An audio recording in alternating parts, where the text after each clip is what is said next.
Hello friends, आज का हमारा टॉपिक है पॉलिटी का प्रमुख शब्दावली। प्रमुख शब्दावली को हम देखते हैं, इससे अक्सर प्रश्न पूछते रहते हैं। संसदीय कार्रवाई, जब संसद की कार्रवाई शुरू होती है तब उसका पहला घंटा प्रश्नकाल होता है और दूसरा शून्यकाल। आइए इसको देखते हैं। प्रश्नकाल, संसद के प्रारंभ होने का पहला घंटा 11 से 12 बजे तक का समय प्रश्नकाल होता है। प्रश्नकाल के प्रकार, प्रश्नकाल के प्रकार मतलब कि प्रश्नकाल जो होता है उसमें दो तरह के प्रश्न पूछे जाते हैं। पहला तारांकित प्रश्न, दूसरा अतारांकित प्रश्न। ऐसे प्रश्न जिनका जवाब संबंधित मंत्री द्वारा सदन में ही मौखिक रूप से दिया जाता है उन्हें तारांकित प्रश्न कहते हैं। अतारांकित प्रश्न, ऐसे प्रश्न जिनका जवाब संबंधित मंत्री द्वारा प्रश्नकर्ता को लिखित रूप में डाक द्वारा भेजा जाता है। तो तारांकित और अतारांकित में यही अंतर है कि तारांकित प्रश्न मौखिक रूप होता है जिसका उत्तर दिया जाता है, और अतारांकित को जो प्रश्न पूछा जाता है उसका उत्तर लिखित रूप में दिया जाता है। इसके बाद आते हैं शून्यकाल। शून्यकाल विश्व में भारत की देन, मतलब कि शून्यकाल जो है वो भारत की ही देन है। प्रश्नकाल के तुरंत बाद आने वाला घंटा 12 से 1 बजे शून्यकाल का होता है। यह संविधान में उल्लेखित नहीं है। शून्यकाल जो है ये संविधान में उल्लेखित वर्ड नहीं है। इसमें अविलंबित प्रश्न पूछा जाता है, मतलब कि इसमें तत्काल जवाब मिल जाता है। अविलंबित प्रश्न पूछा जाता है, तत्कालीन। शून्यकाल का संविधान में उल्लेख नहीं है, मतलब कि ये संवैधानिक वर्ड नहीं है, ये मीडिया और प्रेस द्वारा दिया गया वर्ड है। ये मीडिया और प्रेस द्वारा दिया गया एक शब्द है, नॉट वर्ड। फिर आते हैं स्थगन। स्थगन, संसद में पता ही है लोकसभा राज्यसभा दोनों होता है, दोनों से मिलकर संसद बनता है, राष्ट्रपति भी होता है। तीनों के सम्मिलित रूप को हम संसद कहते हैं। स्थगन क्या होता है इसको एक बार पढ़ते हैं, फिर हम आपको समझाते हैं। लोकसभा या राज्यसभा में बैठक चल रही हो तब अगर लोकसभा के अध्यक्ष और राज्यसभा के सभापति को लगता है कि बैठक सही से नहीं चल रहा है तो उसे कुछ घंटे या कुछ दिन, अगर माहौल नहीं सही रहा तो अनिश्चित काल के लिए सदन को स्थगित किया जा सकता है। मतलब कि अगर स्थगन चल रहा है और वहाँ का माहौल नहीं अच्छा है, हल्ला हो रहा है, कुछ प्रॉब्लम्स हैं, तो वहाँ के लोकसभा के अध्यक्ष और राज्यसभा के सभापति को ऐसा लगता है कि हमें कुछ समय के लिए, कुछ घंटे के लिए स्थगन को रोक देना चाहिए, तो वो रोक सकते हैं। अगर माहौल नहीं सही हुआ तो इसे अनिश्चित काल के लिए स्थगित किया जा सकता है। ये होता है स्थगन। फिर आते हैं विघटन। विघटन, संसद के जो दो सदन हैं, लोकसभा राज्यसभा। विघटन का मतलब होता है कि उसे नष्ट करना। विघटन का मतलब ही होता है उसे ख़त्म करना। तो लोकसभा और राज्यसभा, अब राज्यसभा अस्थाई होता है, लोकसभा अस्थाई होता है।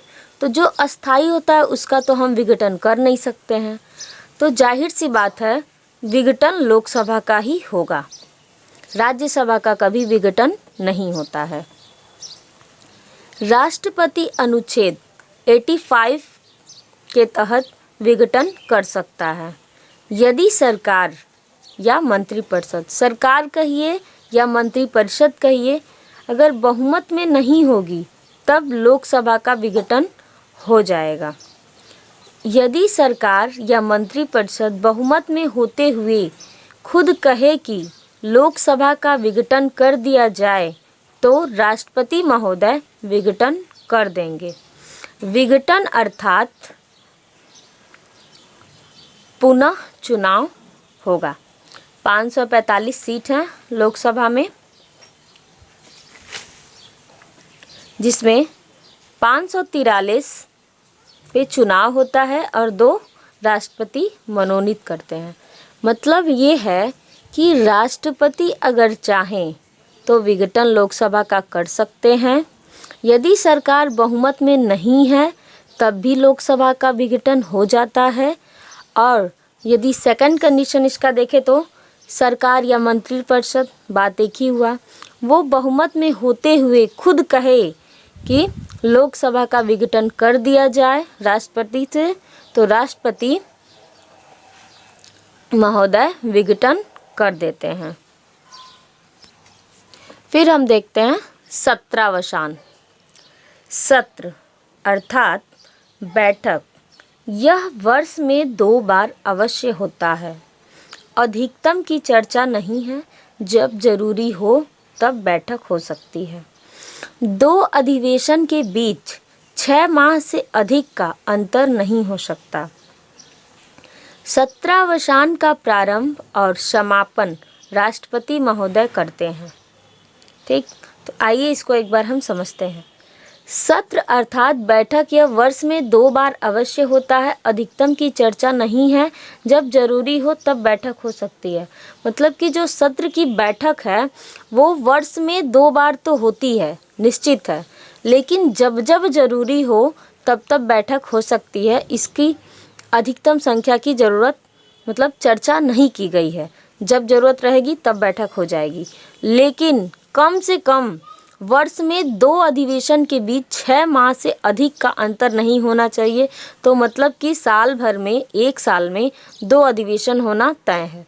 तो अधिवेशन के बीच 6 माह से अधिक का अंतर नहीं हो सकता है। ये फ्रेंड्स, ये क्वेश्चन पूछता है कि 2 अधिवेशनों के बीच कितने माह का अंतर होना चाहिए, तो ये 6 माह इम्पॉर्टेंट है।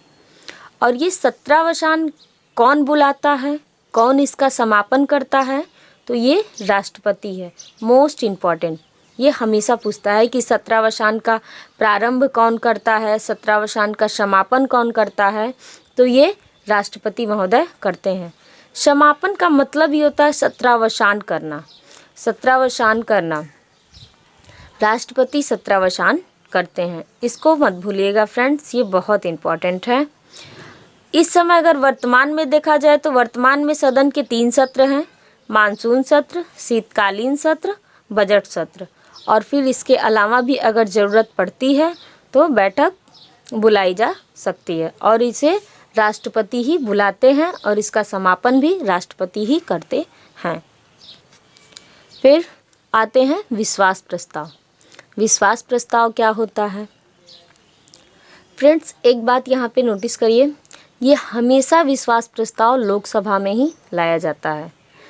विश्वास प्रस्ताव, साथ ही में अविश्वास प्रस्ताव को देखते हैं।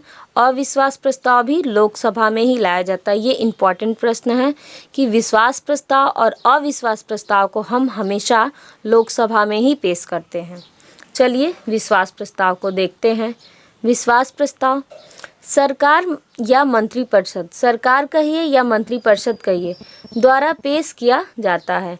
विश्वास प्रस्ताव हमेशा सरकार द्वारा पेश किया जाता है। इसमें यह साबित किया जाता है कि 50% प्लस सदस्य हमारे पक्ष में हैं, हमारे समर्थन में हैं। यहाँ हमारे होगा फ्रेंड्स, हमारे समर्थन में हैं। यह सिद्ध हो जाता है तो वह सरकार में बने रहते हैं। यह विश्वास प्रस्ताव होता है। अगर ये असफल हो जाते हैं तो सरकार गिर जाती है और पुनः चुनाव होता है। मतलब कि विश्वास प्रस्ताव हमेशा सरकार प्रस्तुत करती है लोकसभा में और यह साबित करती है कि हम 50% यानी जो संसद के सदस्य हैं उसके 50% प्लस सदस्य जो हैं वो उनके पक्ष में है, सरकार के समर्थन में है, तो यह विश्वास प्रस्ताव बना रहता है और सरकार बनी रहती है। अगर ये इसमें असफल हो जाते हैं तो सरकार गिर जाती है और पुनः चुनाव होता है। ये रहा विश्वास प्रस्ताव।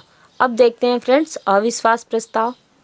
अविश्वास प्रस्ताव भी हमेशा लोकसभा में प्रस्तुत होता है और यह प्रस्ताव हमेशा विपक्ष द्वारा पेश किया जाता है और विपक्ष द्वारा पेश किया जाता है और उनके द्वारा यह साबित किया जाता है कि 50% से ज़्यादा सदस्य यह सिद्ध कर देते हैं कि हम सरकार में अविश्वास रखते हैं तो वह सरकार गिर जाती है। ठीक, अगर यदि एक मंत्रिपरिषद के विरुद्ध अविश्वास प्रस्ताव पारित हो जाता है तो संपूर्ण मंत्रिपरिषद को त्यागपत्र देना पड़ता है। तो फ्रेंड्स, इसका मतलब ये है कि अविश्वास प्रस्ताव हमेशा विपक्ष के द्वारा पेश किया जाता है और यह 50 सदस्यों के द्वारा पेश किया जाता है और यह 50% प्लस सदस्य यह सिद्ध कर देते हैं कि हम सरकार में अविश्वास रखते हैं तो वहाँ सरकार गिर जाती है। यदि एक मंत्री के विरुद्ध भी अविश्वास प्रस्ताव पारित हो जाता है 50% प्लस वोट से, 50% सदस्य से ज़्यादा सदस्य अगर एक मंत्री के विरुद्ध अविश्वास प्रस्ताव पारित कर देते हैं तो भी संपूर्ण मंत्रिपरिषद को त्यागपत्र देना पड़ता है। ये रहा फ्रेंड्स अविश्वास प्रस्ताव। फिर एक वर्ड आता है स्थगन प्रस्ताव। ये स्थगन प्रस्ताव लोकसभा और राज्यसभा दोनों में से किसी में भी पेश किया जा सकता है। स्थगन प्रस्ताव फ्रेंड्स ये होता है कि अगर लोकसभा या राज्यसभा की बैठक चल रही है, चर्चा चल रही है, उसी समय अचानक अगर लोक महत्व पर कोई ऐसा विषय है जो लोगों के लिए, जनता के लिए ज़्यादा ज़रूरी है, तो उस चर्चा को रोक करके उस लोक महत्व के विषय पर चर्चा किया जाता है, तो इसे ही हम कहते हैं स्थगन प्रस्ताव। फ्रेंड्स, स्थगन प्रस्ताव को हम किसी में भी पेश कर सकते हैं, किसी में भी मतलब किसी भी सदन में पेश कर सकते हैं, चाहे वो लोकसभा हो चाहे वो राज्यसभा हो। ये बहुत इम्पॉर्टेंट है, ये पूछता है कि स्थगन प्रस्ताव को किस में पहले पेश किया जाता है, तो किसी भी सदन में पेश कर सकते हैं। विश्वास प्रस्ताव और अविश्वास प्रस्ताव को हम लोकसभा में सबसे पहले पेश करते हैं, इसी में पेश ही किया जाता है। फ्रेंड्स, तो ये रहा आज का प्रमुख शब्दावली। फ्रेंड्स, वीडियो कैसा लगा कमेंट बॉक्स में ज़रूर बताएं और लाइक एंड सब्सक्राइब ज़रूर करें। फ्रेंड्स, आगे वीडियो मैं ऐसे लाते रहूँगी। धन्यवाद।